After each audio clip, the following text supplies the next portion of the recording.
L'auteur du livre Robert Kiyosaki dit qu'il a deux pères. L'un est son propre père biologique et l'autre est le père de son meilleur ami. Le propre père de Robert était docteur et enseignait à l'université.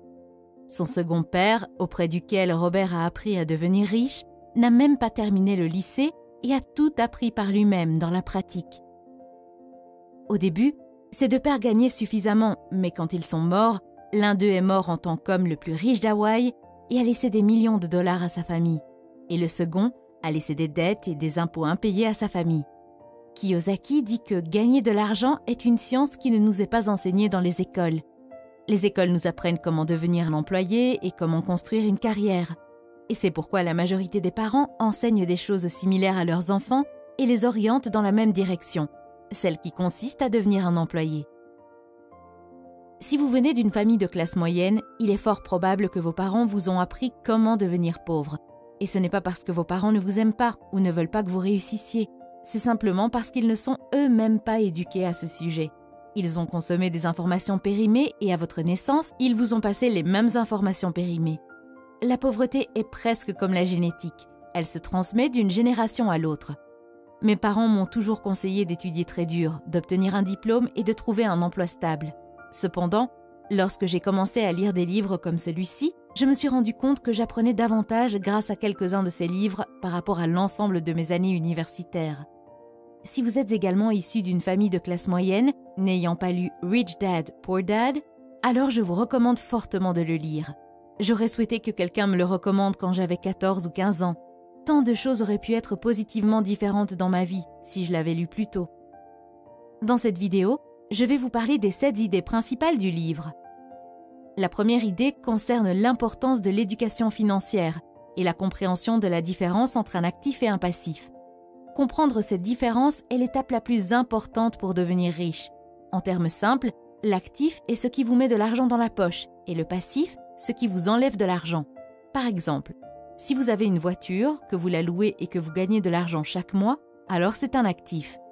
Mais si vous avez une voiture et qu'elle vous prend de l'argent de poche chaque mois pour les réparations, l'entretien, etc., il s'agit alors d'un passif.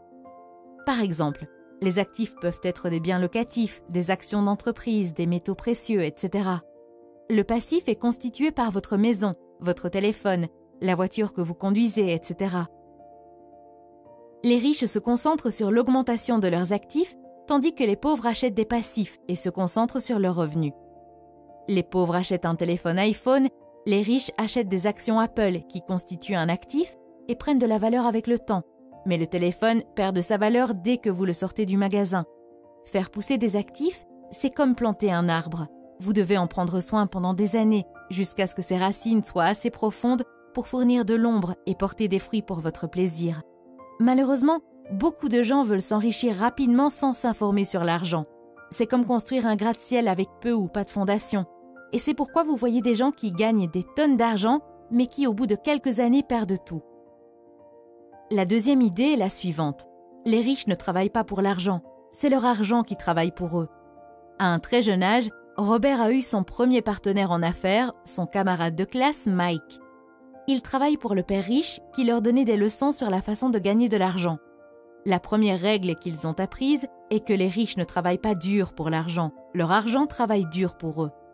Les riches utilisent leur cerveau et trouvent des moyens pour que leur argent travaille pour eux 24 heures sur 24, 7 jours sur 7. Du point de vue d'une personne riche, chaque dollar ou peso gagné devient un petit employé et travaille dur pour en gagner un autre. Au contraire, les pauvres et la classe moyenne sont guidés par la peur ou le désir. Ils craignent de ne pas pouvoir payer leurs factures, alors ils travaillent encore plus dur. Ou bien, lorsqu'ils gagnent plus d'argent, leur désir se manifeste et ils commencent à le dépenser pour des dettes, telles que de plus belles voitures, de plus grandes maisons, etc. Et à cause de ces craintes et de ces désirs, ils ne veulent pas investir leur argent et leur temps dans de nouvelles opportunités. Ils ont peur de perdre leur argent s'ils prennent des risques, alors ils achètent un téléviseur à écran plus grand alors qu'ils en ont déjà un. En comparaison, les personnes riches investissent leur argent quoi qu'il arrive, et même si elles perdent tout leur argent, elles sont toujours en avance car au moins elles apprennent quelque chose. Et cette connaissance devient un atout important pour leurs futurs investissements. D'un autre côté, la télévision perd la plupart de sa valeur après quelques mois et vous finissez par perdre votre argent de toute façon. sans compter que vous perdez l'opportunité d'apprendre quelque chose de nouveau. La troisième idée consiste à comprendre les impôts, la comptabilité et le droit. Selon Kiyosaki, gagner beaucoup d'argent ne résout pas les problèmes. Apprendre à garder cet argent une fois qu'on l'a gagné résout les problèmes. Si une personne riche gagne 100 000 $, elle garde tout. Mais si une personne pauvre ou de la classe moyenne gagne 100 000 $, elle est lourdement imposée et perd 30 à 40% de cet argent. Kiyosaki explique qu'au début, il n'y avait pas d'impôts et que le gouvernement a créé des impôts pour punir les riches et les donner aux pauvres. Le gouvernement a utilisé la mentalité de Robin des Bois et les gens l'ont soutenu. Mais les riches étaient intelligents et ils ont trouvé des moyens juridiques de ne pas payer d'impôts. Une des grandes différences est que les pauvres et la classe moyenne gagnent de l'argent, paient des impôts sur cet argent et vivent avec ce qui reste. Les riches, en revanche, gagnent de l'argent, dépensent tout ce qu'ils peuvent et paient des impôts sur ce qui reste. Quatrième idée, les riches inventent l'argent. L'auteur dit que chaque personne est née avec un talent, mais que ce talent est supprimé à cause du doute et de la peur de soi. Il remarque que ce ne sont pas nécessairement les personnes intelligentes et instruites qui avancent, mais les audacieux et les aventuriers. Les gens n'avancent jamais financièrement, même s'ils ont beaucoup d'argent, parce qu'ils ont des opportunités qu'ils ne saisissent pas à cause de la peur et du doute. La plupart d'entre eux restent assis à attendre qu'une occasion se présente. L'idée de l'auteur est que les gens créent la chance. Ils ne devraient pas attendre qu'elle se présente. Il dit que c'est la même chose avec l'argent, il faut la créer. Cinquième idée, travailler pour apprendre. Ne pas travailler pour l'argent. Kiyosaki dit que son père pauvre était intelligent, bien éduqué et travaillait pour de l'argent parce que la sécurité de l'emploi signifiait tout pour lui. Son père riche est devenu millionnaire en travaillant pour apprendre. L'auteur recommande aux jeunes de chercher un travail où ils apprendront plus qu'ils ne gagneront, notamment dans les domaines de la vente, de la communication, du marketing, de la comptabilité, des dirigeants, etc. Au cours d'une interview avec un journaliste, Robert Kiyosaki a appris que celui-ci s'efforçait à devenir un auteur à succès. Il a réalisé qu'elle était une grande écrivaine et qu'elle devait poursuivre dans cette voie. Elle lui a dit qu'elle avait essayé, mais que cela n'intéressait personne. Il l'a accidentellement offensée lorsqu'il lui a dit de suivre un cours de vente pour qu'elle puisse se promouvoir. Elle s'est mise sur la défensive. Elle lui a répondu « J'ai une maîtrise en littérature anglaise. Pourquoi irais-je à l'école pour apprendre à devenir une vendeuse ? Je suis une professionnelle. Je suis allée à l'école pour être formée à une profession, donc je n'aurai pas à être vendeuse. Je déteste les vendeurs. Tout ce qu'ils veulent, c'est de l'argent. » Et elle a fait ses valises. Robert Kiyosaki a gentiment fait remarquer qu'il était l'auteur le plus vendu, et non pas le meilleur auteur.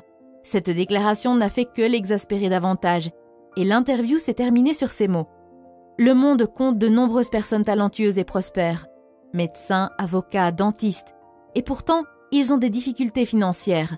Mais comme l'a dit un jour un sage consultant en affaires, ils sont à une compétence de la grande richesse. Si vous associez vos compétences à l'intelligence financière, à la comptabilité, à l'investissement, au marketing ou au droit, vous pouvez devenir très riche. Si cette journaliste avait plutôt choisi un emploi dans une agence de publicité pour apprendre à vendre, elle pourrait créer une grande richesse grâce à ses écrits. Le père riche dit « Vous voulez en savoir un peu plus sur beaucoup de choses. À l'école et au travail, on attend de vous que vous vous spécialisiez. Ceux qui obtiennent des promotions ont tendance à être des spécialistes. Cependant, le père riche de Robert Kiyosaki a toujours recommandé le contraire. C'est pourquoi, au fil des ans, Robert a travaillé dans différents secteurs de l'entreprise de son père riche, où il était censé assister à des réunions avec des avocats, des banquiers, des comptables. Pour le père riche, il était essentiel que Robert connaisse tous les aspects de la création d'un empire. Idée 6. Les personnes qui évitent l'échec évitent aussi le succès. La plupart des gens ne gagnent jamais parce qu'ils ont peur de perdre ou d'échouer. Si vous regardez la façon dont les humains sont conçus pour apprendre, nous apprenons en faisant des erreurs. Nous apprenons à marcher en tombant. Si nous ne tombions jamais, nous ne marcherions jamais. Il en va de même pour apprendre à faire du vélo. Il en va de même pour devenir riche. L'échec fait partie du processus de réussite. Kiyosaki dit « Je regarde mon jeu d'argent comme mon jeu de tennis. Je joue dur, je fais des erreurs, je corrige, je fais encore des erreurs. Je corrige et je m'améliore. Si je perds le match, je tends la main à mon adversaire, lui serre la main, lui souris et lui dis « À samedi prochain ». Je connais personnellement de nombreuses personnes qui ont essayé de créer leur propre entreprise mais qui ont échoué et ont fini par abandonner après 3 ou 4 échecs. Je suis toujours étonnée de voir comment ces personnes s'attendaient à réussir après quelques essais. Abandonner après un échec à 3 ou 4 reprises, c'est comme commencer à aller à la salle de sport pour se mettre en forme, mais après quelques jours, on abandonne parce qu'on n'a pas vu de résultat. Si vous voulez vous mettre en forme, vous devez être constant. Vous devez changer votre programme d'exercice s'il n'est pas efficace. Vous devez essayer un régime différent. Vous devez essayer un autre entraîneur jusqu'à ce que vous trouviez ce qui vous convient.